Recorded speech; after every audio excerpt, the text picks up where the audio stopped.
What is the human toll of the US? Israeli strikes on Iran. In this age of disinformation and AI, finding real evidence has become harder than ever.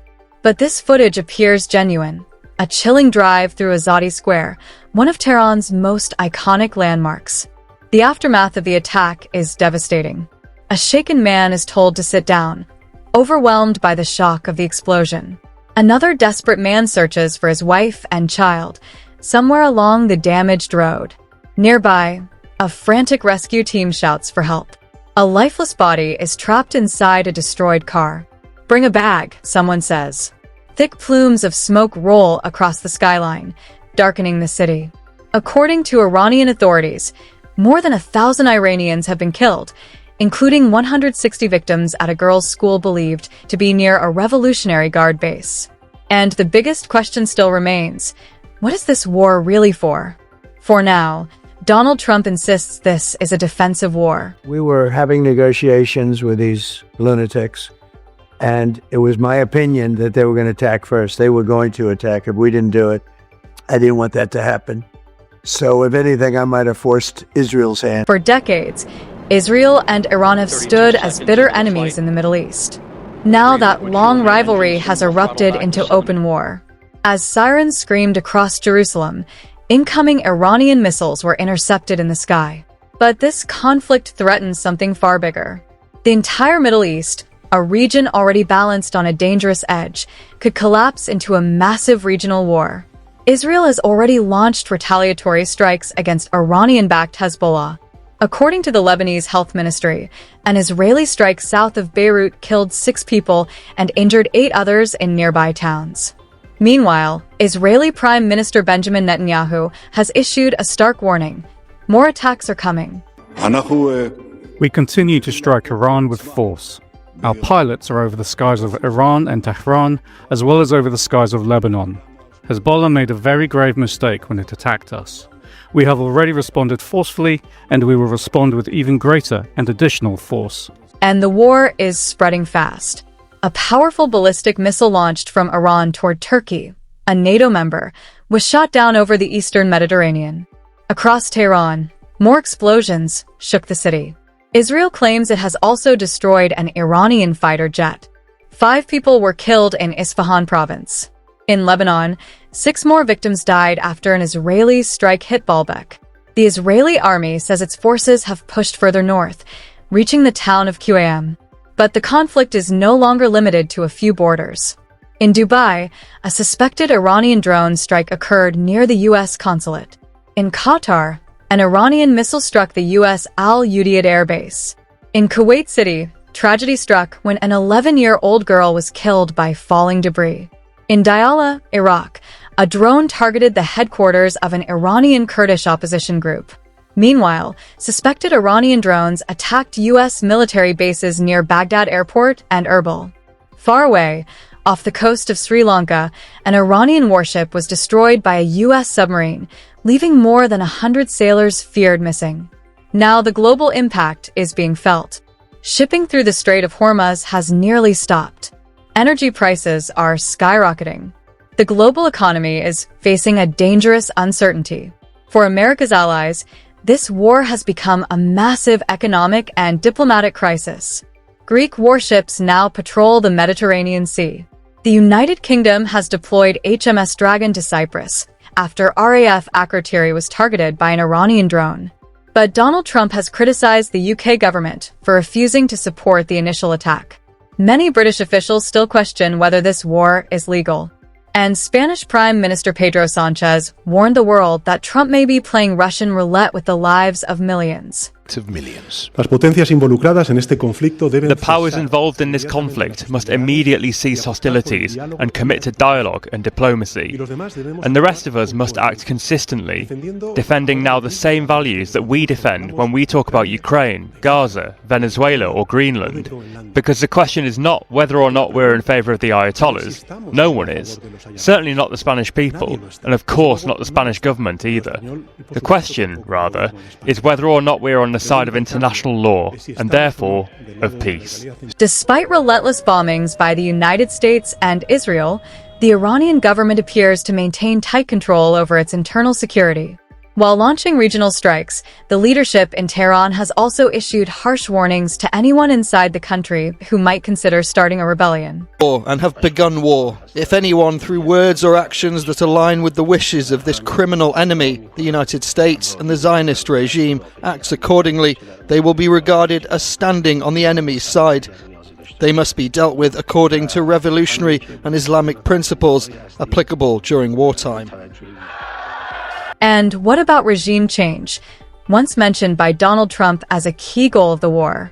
According to Iranian officials, enormous crowds were expected at the funeral of assassinated Supreme Leader Ali Khamenei. So many mourners planned to attend the ceremony that the event had to be postponed. Well, joining us now to dig into what's going on at the moment across the Middle East is Professor Hamed Mousavi, who's a political science professor from the University of Tehran. Professor Mousavi, look, the main thing, I guess, have you been able to figure out what so far is the purpose of this conflict? Well, I mean, it's very difficult because the Trump administration keeps changing its narrative. They've been talking about regime change. They've been talking about weakening Iran. They've been talking about the nuclear program, the missile program. They were talking about human rights issues, but that was 2 months ago, not so much right now. So it's very difficult to tell exactly what the objective of the Americans is. And that is very, I think, problematic because there is a very serious chance that this war will escalate even further. And what's your understanding of the difference at the moment in the objective between Israel and the USA? Well, I mean, there's not much public information regarding that. So what we hear in the media is that their objectives are the same.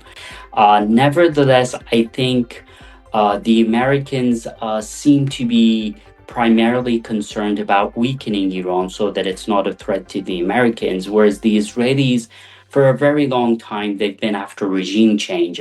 So the funeral for the former Supreme Leader Khamenei, in that context, what is the current objective of what exists of an Iranian leadership? Yes, well, I think primarily the reason they want to hold funeral proceedings is I think the Islamic Republic is trying to project that it also has support, at least in parts of the population, that it's not without support. There is opposition, of course, but there's also support for the government. Nevertheless, we have to also remember that as this war drags on, sentiments of many Iranians who were actually critical of the government might change or has changed already. Over 1,100 civilians have died in the past 4 days. That's more than the number of Iranians killed in the 12-day war, in the entire war in the summer. Insofar as you think it will actually rally them round protecting the Islamic Republic? That's very possible. Iran is a very nationalistic country. Of course, as you can imagine, there are very different views regarding the government. Nevertheless, we have to remember that Iran has a very difficult history, a negative history with foreign intervention, whether it was the Russians and the British in the Second World War, whether it was the 1953 coup d'etat. What is the current prognosis in your view? It's very difficult to say. I think ultimately the military balance will depend on how long Iran will be able to sustain attacking American and Israeli forces and bases versus how quickly the Americans and the Israelis will run out of air defense munitions. We know, for example, that in the 12-day war, we're reading in the media that the Israelis were running out of air defense munitions, and that's why they reached out for a ceasefire. So I think right now both sides are racing for time. Nevertheless, I think we have at least a week or two to go before we reach that point. And finally, politically and diplomatically, is Iran now completely isolated regionally, or does it have some leverage? Well, I think the move to target some of the Arab countries surrounding Iran was a very risky move by the Iranians. I think, first of all, we know that the American forces that targeted Iran are based in these countries, so that was the rationale for attacking them. Nevertheless, we have to remember, and I think also there's a second rationale, that the Iranians are trying to pressure these Arab countries so that they lobby the Trump administration for the war to stop. Nevertheless, on the other hand, this has soured relations between Iran and these countries. And countries such as Saudi Arabia and the UAE, the relationship with those countries had been improving in the past several years. Other countries such as Qatar and Oman had very good relations with Iran. So I think that is a risky move.